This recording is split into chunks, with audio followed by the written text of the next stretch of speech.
the whole bike. So let me ask you, you had that celebrity drop through. How did that happen? Did you know about it? Nah. Did you coordinate it?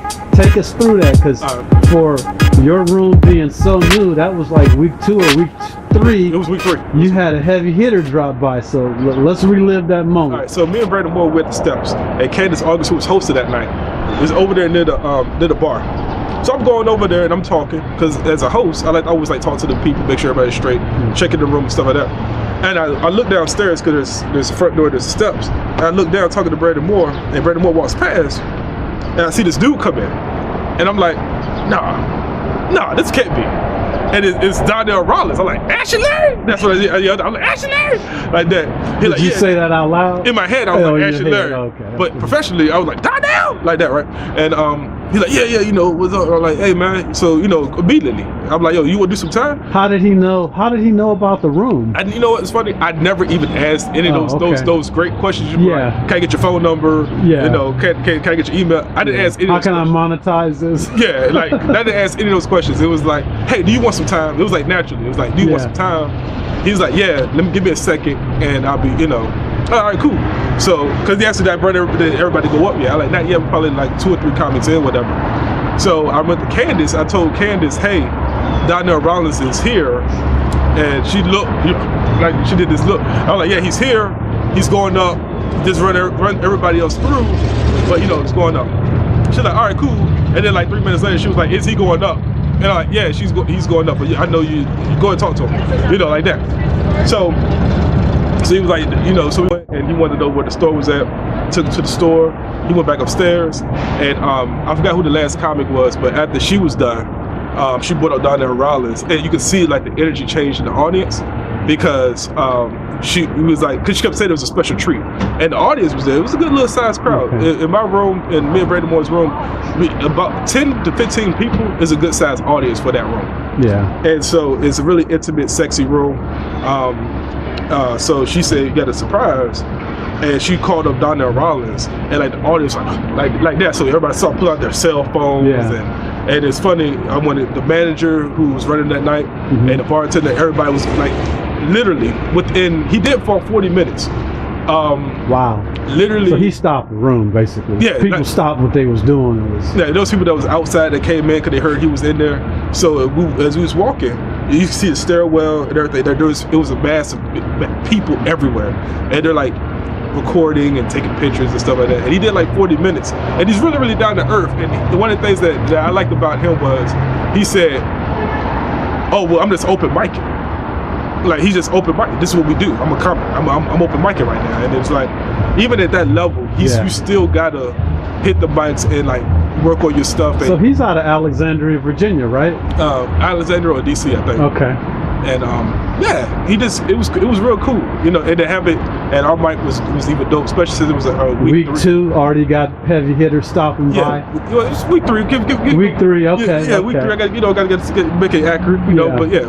But that's still pretty good, though. Yeah, it was good, man. We put the pictures up. Like I said, I didn't do all the logistical things I should have done, as far as like, hey man, can I get your number? Here's my business card, some of that. But at the end of the day, I've never been the type to be like, I met a lot of celebrities pushing up on people and saying, put me on.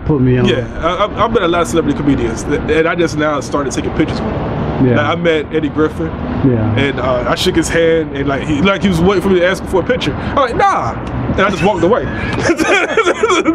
know, I'm just like, I don't know. It's like some things are like personal to me, because you know, now it's everybody's like picture. They're putting these pictures up, and you know, picture says 1,000 words. A lot of that stuff is like personal to me. I met Eddie Griffin. I met Kevin Hart before. Yeah. Other people that is like. So let me ask you, what are you looking to do in the next year or so without going into too many details? Like any new things on the horizon that we should be on the lookout for? Because I know you've done a radio show before, you've done a CD or DVD, right? DVD, yeah. DVD. So you got this room now. So are you guys going to be doing like feature shows on the weekends as well, or? A lot of stuff is in the works, actually. Okay. This where it gets gloomy. Yeah. There's a lot of stuff in the works. I'm cooking in the kitchen. Yeah. But no, we are working on developing the Give It Up for the Ladies show a little bit more. Okay. I never been. I hate it's a gift and a curse. Donnell coming in on the third week, just on the Give It Up for the Ladies show, was a good look. At the same time, it put the expectation up here. So I'm getting a lot more emails and more than we need to digest and look at. But it's a good problem to have. So we are trying to build. That's like the show that we want to cultivate and like nurture and grow, because that's going to be the show. And where is the show at and what nights? Shenanigans out in Aldous Morgan Mondays. 8 doors open up at 7:30. Show starts at 8. Comics email at brokenmicecomedy@gmail.com, and comic call is at 7:45. Those last 2 parts are for comics.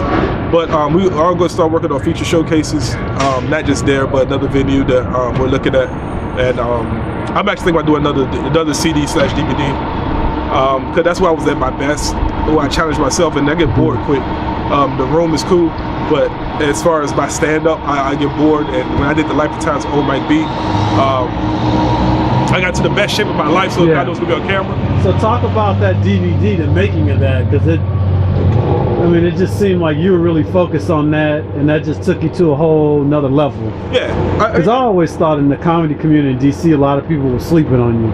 Yeah. And just because you're more of a low-key personality. Yeah. You're not like out up in people's faces. So it's like when you dropped the DVD, they were like, oh wow, who's this dude? Yeah. And it's like Mike B's been around. Yeah.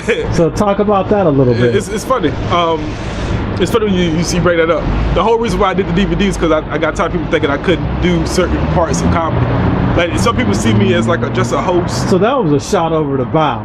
Yeah. To be like Mike B is here. Yeah, and I felt like and a lot of my friends know how I feel about certain things. A lot of people, I feel like, see me as this one particular person, but they don't know I could do an hour. They don't know I could feature. Yeah. I've closed a few shows. So when bookers see you as this, you got to show them that you're that. And so what I did was I got a room. I reserved the room out in D.C. Art Center. Okay. And I wanted to show that I had a following, so I went and I sold that out. It only holds 50 people. Sold that out. And then me linking up with Taylor Creative, my boy Tommy Taylor. Yeah. You know, he does all the filming and editing. So